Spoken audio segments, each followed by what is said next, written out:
కూడా రేపు ఇదే పరిస్థితికి వస్తే వారందరినీ కూడా ప్రస్తుతం వీళ్ళకి ఇచ్చినటువంటి నోటీసులు కావచ్చు, ఇలాంటి చర్యలు ఉంటాయనేటువంటి కోణంలో వారందరినీ కంట్రోల్ చేసేటువంటి ఎత్తుగడగా కూడా దీన్ని భావించవచ్చా?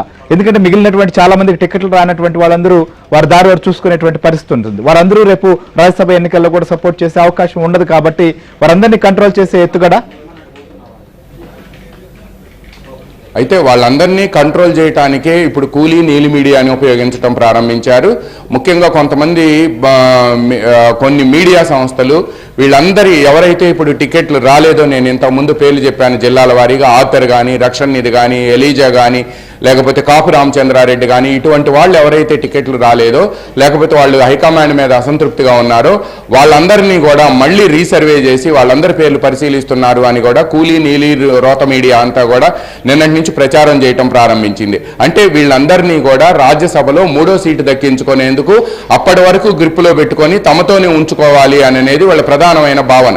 ఒకవేళ విప్పు ఇచ్చినా కూడా వీళ్ళు బేసికల్గా వైసీపీ నుంచి గెలిచిన ఎమ్మెల్యేలు కావడంతో విప్పు ఇచ్చినా కూడా వాళ్ళు ఆ రోజు ఓటింగ్కి హాజరు కాకపోతే మాత్రం అప్పుడు కూడా వైసీపీ ప్రమాదంలో పడే అవకాశం ఉంది. అందువలన విప్పును ధిక్కరించారు, విప్పు హాజరు కాకపోవటానికి కారణం ఉంటుంది. శ్రీహరి ఇక్కడ ఇంకో విషయాన్ని కూడా గుర్తుపెట్టుకోవాలి. వైసీపీ నుంచి ఎవరైతే టీడీపీకి సపోర్ట్ చేస్తున్నారో 4 ఎమ్మెల్యేలు, ఉండవల్లి శ్రీదేవి కానీ, కోటంరెడ్డి శ్రీధర్ రెడ్డి కానీ, మేకపాటి చంద్రశేఖర్ రెడ్డి కానీ, ఆనం రామనారాయణ రెడ్డి కానీ, వీళ్ళ 4 already they were suspended from the party. అయితే ఇప్పుడు వీళ్ళు ఏం చెప్తున్నారు, suspension is not the punishment అని అంటారు. సస్పెండ్ అయ్యి ఉన్నారు కాబట్టి వాళ్ళు ఏ పార్టీకి మద్దతు ఇస్తున్నారు అనేది కూడా తెలుగుదేశం పార్టీకి వాళ్ళు మద్దతు ఇస్తున్నారు అని చెప్పి కొన్ని ఆధారాలతో సహా కూడా స్పీకర్ కంప్లైంట్ చేశారు. ఇవి బయట జరిగిన వ్యవహారాలు కావడంతో స్పీకర్ పరిధిలోకి రాదు అనేది శాసనసభ వ్యవహారాలు చేసిన కొంతమంది చెప్తున్నారు. బట్ ఏదైనా సరే ఈ డిస్క్వాలిఫికేషన్ అనేది అది తెలుగుదేశం వాళ్ళని చేసినా వైసీపీ వాళ్ళని చేసినా ఈ ప్రాసెస్ అనేది చాలా లెగోరియస్ ప్రాసెస్, లెంగ్తీ ప్రాసెస్.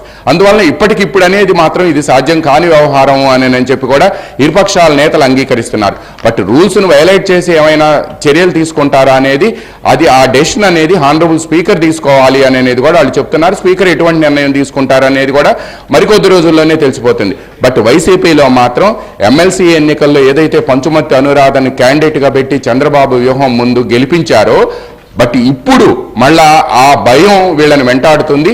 అందువల్లనే 3వ స్థానం మనకు రాదు అనే భయం వెంటాడుతుండటంతోనే ఇప్పుడు ఈ కొత్త ఎత్తుగడకి తెరలేపారు అనేది కూడా చెప్తున్నారు. ఆల్రెడీ వైసీపీ తరఫున 3 క్యాండిడేట్లను కూడా చిత్తూరుకు సంబంధించిన ఆర్ఎన్ శ్రీనివాస్ కానీ, లేకపోతే బాబురావు కానీ, లేకపోతే వైవి సుబ్బారెడ్డి పేర్లు ఆల్రెడీ అనౌన్స్ చేశారు. బట్ బయటకు లీకులు ఇచ్చారు.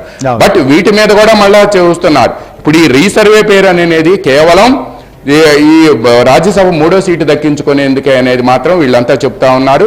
బట్ వైసీపీ నుంచి చాలా మంది ఎమ్మెల్యేలు గత రాత్రి మనం చూసాం, మైలవరం ఎమ్మెల్యే ఏబిఎన్లో బ్రేకింగ్లు కూడా వచ్చినాయి. రాష్ట్రంలో హాట్ టాపిక్ గా కూడా మారింది. మైలవరం ఎమ్మెల్యే వసంత కృష్ణ ప్రసాద్ చేసిన వ్యాఖ్యలు మాత్రం వైసీపీ మీద తీవ్ర ప్రభావం చూపిస్తున్నాయి. ఆయన ఇప్పుడు ఏం చేస్తారనేది కూడా తేలాల్సింది. బట్ కృష్ణప్రసాద్ అయితే మాత్రం ఆయన నిజాయితీపరుడు అని పేరు ఉన్నప్పటికీ కూడా బట్ కృష్ణప్రసాద్ మాత్రం నా పరిస్థితి ఎప్పుడు తెల్లారుతుందా, ఎప్పుడు చీకటి పడుతుందా అని భయపడుతున్నాం. కాంట్రాక్ట్ చేసిన ఎమ్మెల్యేలు ఎవరైతే వైసీపీ నేతలు ఉన్నారో తాతలు తండ్రులు ఇచ్చిన ఆస్తులు అమ్ముకుంటున్నారు.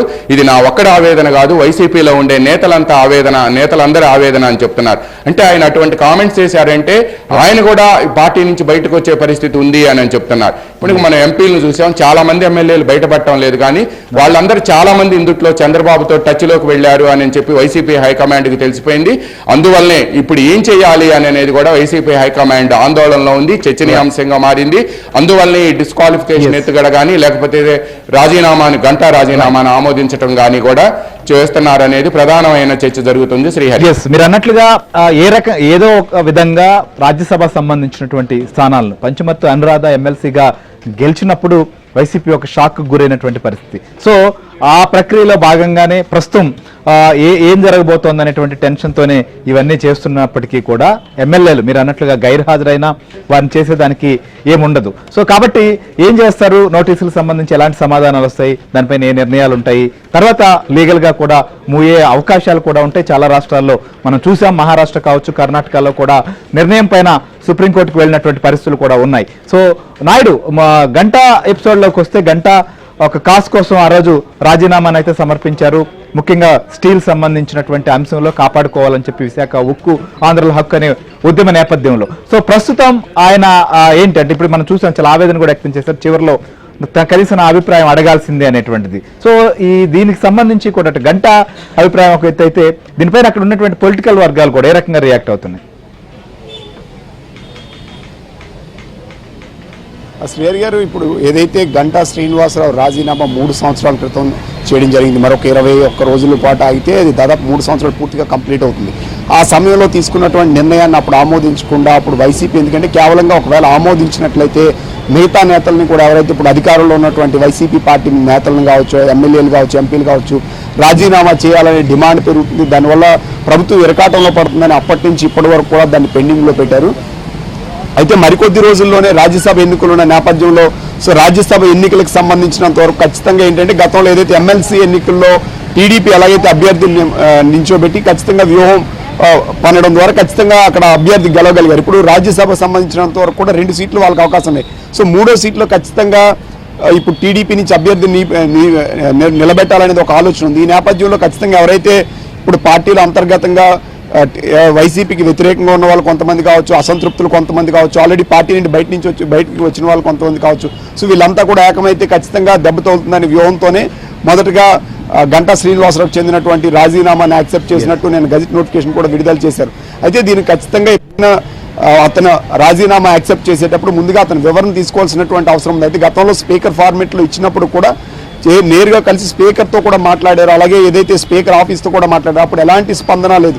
ఇప్పుడు కేవలం ఏంటంటే రాజకీయ అవసరాల కోసం, రాజకీయ ఎత్తుగడల కోసమే జగన్మోహన్ రెడ్డి నిర్ణయాన్ని ప్రకటించి ఇప్పుడు అతన్ని ఎవరైతే ఉత్తర నియోజకవర్గ ఎమ్మెల్యేగా ఉన్నటువంటి మాజీ మంత్రి గంటా శ్రీనివాసరావుని పూర్తి స్థాయిలో ఎమ్మెల్యే పదవి నుంచి తొలగించినటువంటి పరిస్థితి అయితే కనిపిస్తుంది. అయితే దీనిపైన ఆయన లీగల్గా కూడా ఫైట్ చేస్తాను, ఎందుకంటే త్వరలోనే రాజ్యసభ ఎన్నికలు ఉన్నాయి కాబట్టి లీగల్గా ఓటు హక్కు కానీ మిగతాది కానీ నాకు ఫైట్ చేయడానికి అవకాశం ఉంటే ఖచ్చితంగా ఫైట్ చేస్తాను. ఒకవేళ ఇప్పుడు ఆల్రెడీ నిజంగా కానీ ఇతను రాజీనామా యాక్సెప్ట్ చేస్తే ఇప్పుడు స్టీల్ ప్లాంట్ పైన వాళ్ళ స్టాండ్ ఏంటో చెప్పాల్సినటువంటి అవసరం ఉంది. అయితే అప్పుడు అవసరాల కోసం స్టీల్ ప్లాంట్ విషయంలో ఎలా ముందుకు వెళ్ళినా ఇబ్బందులు కలుగుతాయని ప్రభుత్వం వ్యవహరించింది. ఇప్పుడు రాజ్యసభ విషయం ముందుకు వచ్చేసరికి ఈ నిర్ణయాన్ని తీసుకున్నటువంటి పరిస్థితి కనిపిస్తుంది. మరోవైపు ఇప్పుడు విశాఖలో ఉన్నటువంటి టీడీపీ నుంచి గెలిచినటువంటి వాసుపల్లి గణేష్ కుమార్ అన్నారు. సో గణేష్ కుమార్ కూడా నోటీసులు ఇచ్చారు. ఇప్పుడు టీడీపీ నుంచి గెలిచి ఇప్పుడు వైసీపీకి సపోర్ట్ చేస్తున్నటువంటి పరిస్థితి ఉంది. ఇప్పుడు ఇతని పైన ఎలాంటి నిర్ణయం తీసుకుంటారు? మరోవైపు ఎమ్మెల్సీ వంశీ కూడా ఈ మధ్యనే జనసేనలో చేరినటువంటి పరిస్థితి, అతనికి కూడా నోటీసులు ఇచ్చారనేది ప్రాథమికంగా తెలుస్తున్నటువంటి పరిస్థితి. సో ఇదంతా ఏంటంటే రాజకీయ వ్యూహంగానే, అంటే కొంతమందిని బొజ్జగించడానికి, మరి కొంతమందిని బెదిరించడానికి ఇదంతా చేసినట్టు మనకు తెలుస్తుంది. ఇదంతా రూల్ ప్రకారంగా చేసేటప్పుడు ఖచ్చితంగా ఇప్పుడు మిగతా వాళ్ళు ఏదైతే టీడీపీ నుంచి వైసీపీలోకి వెళ్ళినటువంటి వాళ్ళ మీద ఎలాంటి చర్యలు తీసుకుంటారు, ఇప్పుడు వైసీపీ నుంచి టీడీపీలోకి వచ్చినటువంటి వాళ్ళ మీద ఎలాంటి చర్యలు తీసుకుంటారనేది చూడాలి. కేవలం గంటా శ్రీనివాసరావు మాత్రమే ఆమోదించడం కనుక ఖచ్చితంగా ఇది రాజకీయ వ్యూహంగా, అది రాజ్యసభ సీటే ప్రధాన అంశంగా ఉందనేది మాత్రం స్పష్టమవుతుంది. మరోవైపు ఉత్తరాంధ్రలో కూడా ఇప్పుడు ఆల్రెడీ కొంతమందికి సీట్లు రానటువంటి వాళ్ళు ఉన్నారు. సో వీళ్ళు కూడా ఖచ్చితంగా రేపు జగన్మోహన్ రెడ్డికి ఖచ్చితంగా వ్యతిరేకంగా ఓటేస్తారో లేకపోతే టీడీపీతో టచ్లో ఉన్నారని ఒక అనుమానం వాళ్ళలో ఉంది. సో ఈ నేపథ్యంలోనే చాలా నియోజకవర్గాల అభ్యర్థులను ప్రకటించినప్పుడు కూడా వాళ్ళ విషయంలో మళ్ళీ పార్టీ పరిశీలిస్తుంది, పార్టీ పరిగణలోకి తీసుకుంటుంది. సో ఇప్పుడు ఆ నేతలందరితో కూడా మళ్ళీ ఒకసారి టచ్లోకి వెళ్ళినటువంటి పరిస్థితి. సో మీ విషయాలను కూడా తీసుకున్నాను. కొన్ని చోట్ల అయితే సో వాయిస్ ఏదంటే ఖచ్చితంగా మభ్యపుచ్చడానికి వాయిస్ కమాండ్స్ అంటే అక్కడ నుంచి ఈ అభ్యర్థుల్లో వీళ్ళు ఎవరు కావాలని కూడా మళ్ళీ పంపించి, అంటే ఆ అభ్యర్థులు బయటికి వెళ్ళిపోకుండా లేకపోతే భవిష్యత్తులో టీడీపీకి సపోర్ట్ చేస్తారని ఒక భయం వైసీపీలో మొదలైంది. కాబట్టి సో ఆ వాయిస్ టెస్టింగ్లో అభ్యర్థుల పేరుని, అంటే ఎవరైతే సీట్లు లేకుండా ఉన్నారో వాళ్ళ పేర్లను కూడా పెట్టి వైసీపీ అయితే ఒక వ్యూహం పడినట్టు మనకు స్పష్టంగా తెలుస్తుంది. ఈ భయంతోనే ఇప్పుడు ఈ నిర్ణయం తీసుకోవడం మాత్రం తెలుస్తుంది. ఖచ్చితంగా దీనిపైన కొద్దిసేపు క్రితం గంటా శ్రీనివాసరావు లీగల్గా అవకాశం ఉన్నంత వరకు దీనిపైన నేను పోరాటం చేస్తాను. అటే పూర్తిగా రాజకీయం కోసం మాత్రమే ఈ ప్రభుత్వం ఇప్పుడు ఈ నిర్ణయం తీసుకుందనేది మాత్రం గంటా శ్రీనివాసరావు స్వయంగా చెప్పినటువంటి పరిస్థితి ఉంది. అయితే ఖచ్చితంగా ఏదైనా రాజీనామా ఆమోదం తీసుకునేటప్పుడు వాళ్ళ అభిప్రాయాన్ని ఖచ్చితంగా వాళ్ళకి నోటీసులు పంపించాలి. అలాంటివి లేకుండా స్పీకర్ తీసుకున్నారు నిర్ణయం. అయితే స్పీకర్ కి ఆ విధంగా తీసుకునే నిర్ణయం ఉన్నటువంటి పరిస్థితి మనకు కనిపిస్తుంది అనేది థ్యాంక్ యూ రామారావు. సో ముఖ్యంగా మనం చూస్తున్నాం ప్రస్తుతం రాజ్యసభ సంబంధించినటువంటి స్థానాల విషయంలో ఖచ్చితంగా తమకు ఎవరైతే ప్రస్తుతం ఇప్పటి వరకు కొన్ని పేర్లు కూడా తెరపైకి తీసుకొచ్చింది వైసీపీ, వారికి దక్కేందుకు వీలుగా రాజకీయ రకమైన వ్యూహాలైతే మాత్రం పన్నుతున్నారు. ప్రస్తుతం ఏదైతే స్పీకర్ నోటీసులు ఇచ్చినటువంటి నేపథ్యంలో వారు ఎలాంటి సమాధానం ఇవ్వబోతున్నారు, దానిపైన ఏమైనా చర్యలు తీసుకుంటారా లేకపోతే సమయం ఇస్తారా ఏంటనేది కూడా చూడాలి. ఒకవేళ తీసుకునే నిర్ణయం పైన మళ్ళీ కోర్టును కూడా వెళ్లేటువంటి అవకాశం ఉంటుంది. ఎందుకంటే గంటా శ్రీనివాసరావు సంబంధించి రాజీనామా చేశారు కాబట్టి ఆయన విషయాన్ని నిర్ణయాన్ని ఆమోదించినటువంటి పరిస్థితి. అయితే మిగిలినటువంటి వారి పరిస్థితులు వేరు.